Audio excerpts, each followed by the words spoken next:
packs. We had people playing for the first time, and it's generally easier to kind of learn with just very, very basic decks.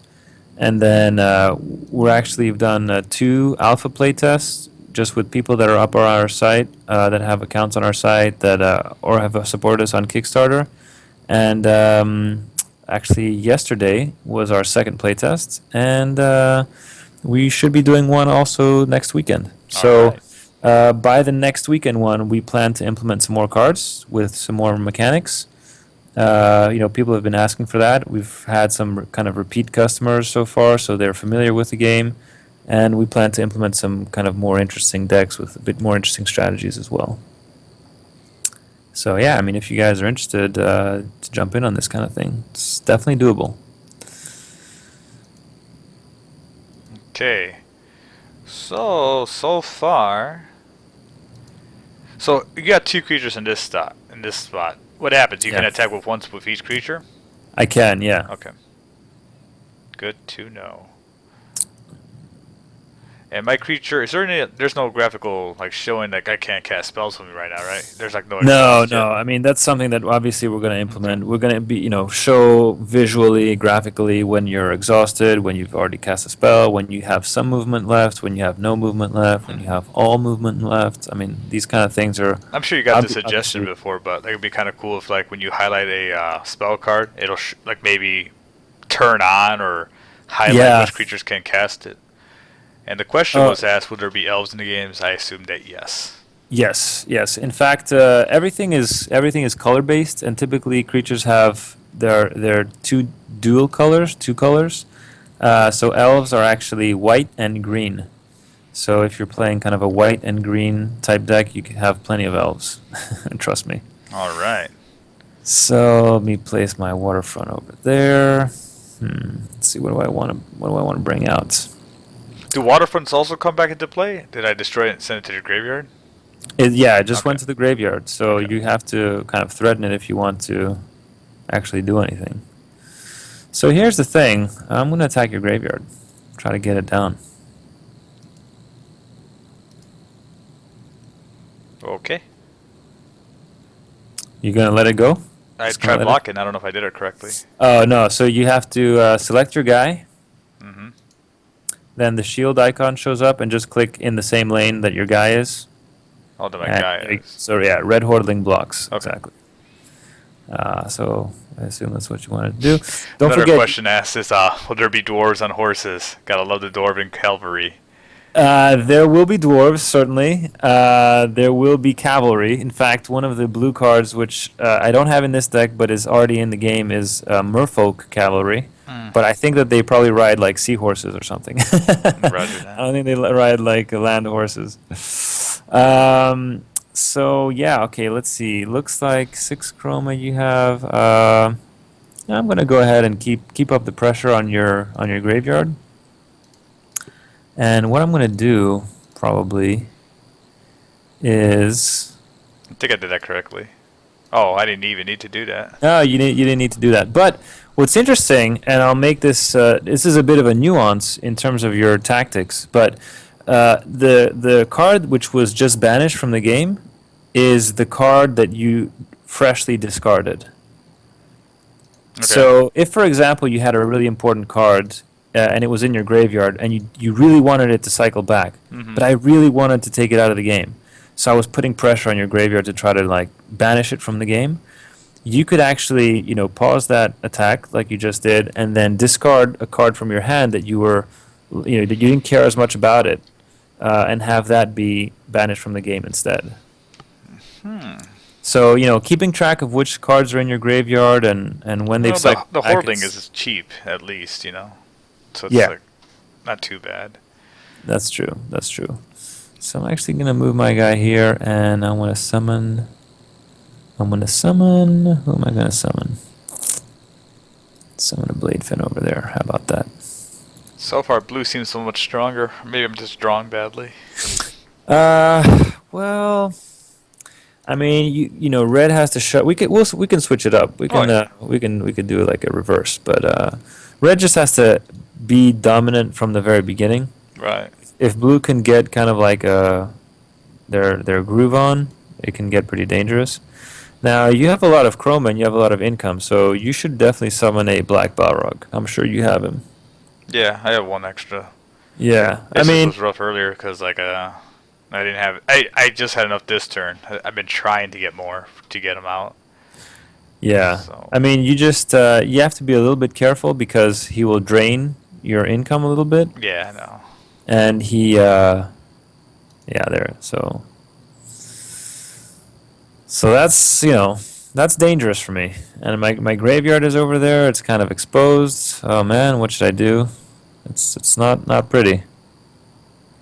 Be nice if there was like a way to play like a quick haste card too, like on top of him, to force you to Yeah. maybe Well, discard.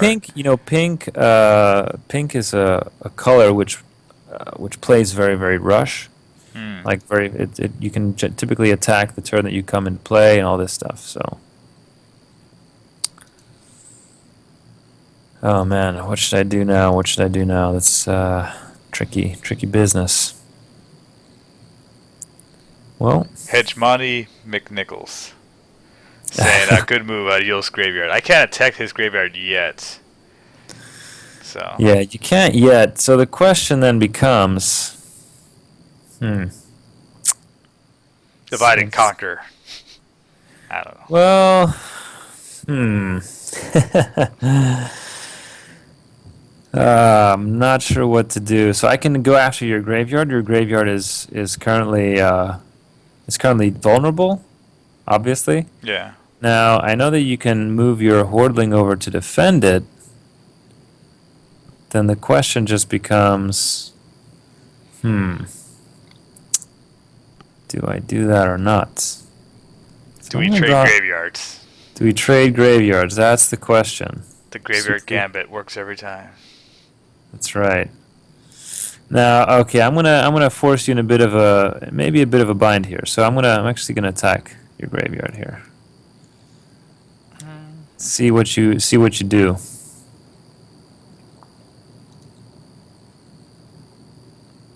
All right, discard a card, huh? Yeah. I can't even use that card against you because of all the wavefront, so it's pretty hard. Oh yeah, that's a good move. That's a good move. Then the question is you gonna let that go? That forced? Yeah, you gonna let it go? Yeah, you know. Yeah, let it go. How do I decide to let it go? Well, I mean, you didn't pause the action, so Okay. it just resolved. I'm gonna try to pause the next one on my own to see if I could do it Just properly. just to make sure you could do it. Whatever you decide to do. So Or call an admin at this point. Tell them that you're cheating. Quit the lobby and call an admin. Well, you can call an. You don't have to quit to the lobby to call an admin. No, That's- I see the two buttons. I was just pointing it out to the viewers. The two buttons. All right, so did I pause it properly? I can't tell.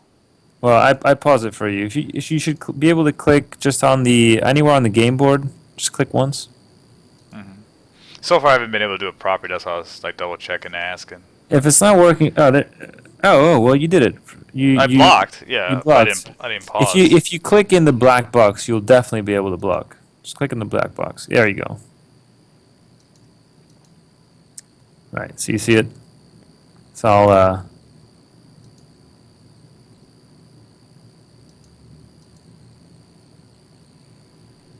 Right. Okay. So let's see what's going to happen here. I shall.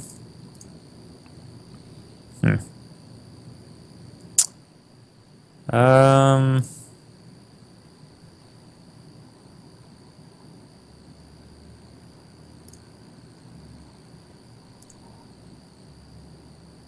Okay. And with that, over to you, sir. Can you block with both of those guys on one target? Well, I can't. I can only do one at a time. But interestingly enough, if you look at your black Balrog and you check him in the inspector, you'll notice that he attacks for 5 red, comma 0 black. So he actually attacks twice.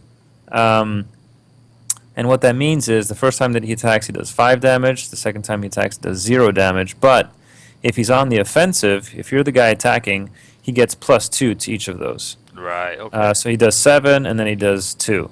Okay. if you're blocking, it means that you only block for 5 and then block for 0. So obviously you're much better at attacking than you are at defending. The other thing that you'll notice about the Balrog is that he has this property called Destroyer. That says that he deals +1 damage on each attack against a non-bank structure. So against the graveyard and against the castle, he actually does, on his first attack, 1+1, and then on his second attack, 1+1. So he actually could take 4 cards out of my graveyard at a time. So the strength of your attack determines how many cards you lose? Is that... No, no. By default, when you attack a structure, you do 1 damage. Okay. So if I hit your bank, I'll take 1 chroma. If I hit your graveyard, I'll banish 1 card. If I hit your castle, I'll discard 1 of your cards. It's just that the Balrog, he's a bit different that way. So, Right. oh man. So okay. So you're attacking. I shall, well, do what I intended to do. So I'm actually going to block with one of these guys.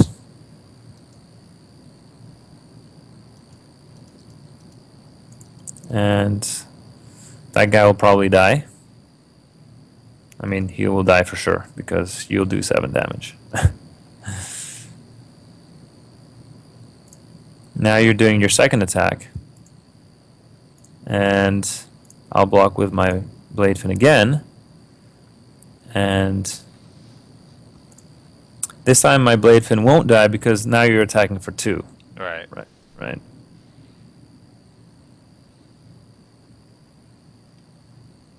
So, okay.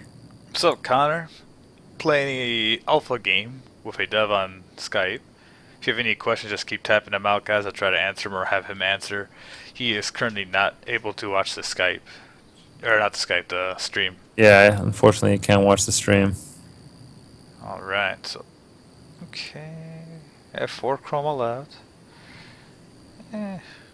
3 cards have been banished permanently. It's not looking too good for me, but...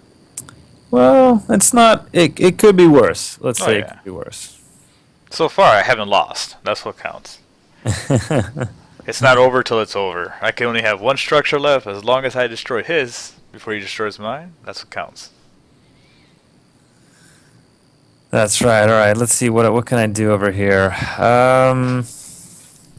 Well, your guy is already attacked. So you know what?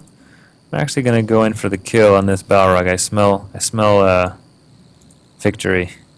So just note that my sharks have a bloodlust. So they get +2 if they're attacking and you've been wounded. So Okay. my hunter shark's actually going to attack for 6. So hopefully I'll be able to kill him. Oh, dang it. Didn't work. Oh, that's Well, right. He was pinned anyways. He couldn't move. Yeah, he was pinned, so you couldn't do much. What I'm going to do is I'm going to wreak some havoc on your forest over here.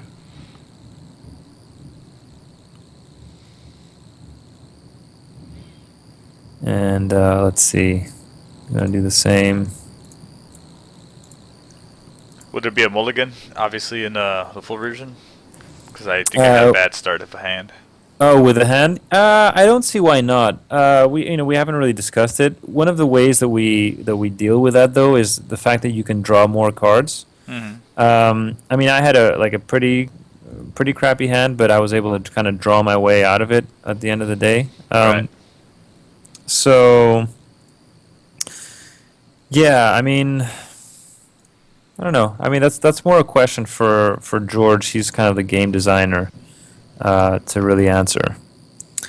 But you'll notice that I've really trying to attack your income generating. Oh yeah, you cards got me over this here. game.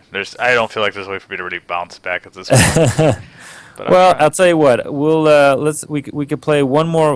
I'll let you play one more turn, and then if you feel the same way, we can we'll start another one up. This time you know a little better. Mm-hmm. We can even switch up the decks. decks if you like. I'll try the blue one once at least, and Okay. I mean, I like the reds, like lore style demons and all that, but Mhm. it just either because maybe the deck's is not too optimized, especially because of the pyro. The pyro thing seems like a great structure, but it seems to be so horrible against blue because of the water. Yeah, well, it's one of those things that you have to try to play it early because it won't get Right. destroyed if I place a waterfront in front of it. You just have to get it out before I can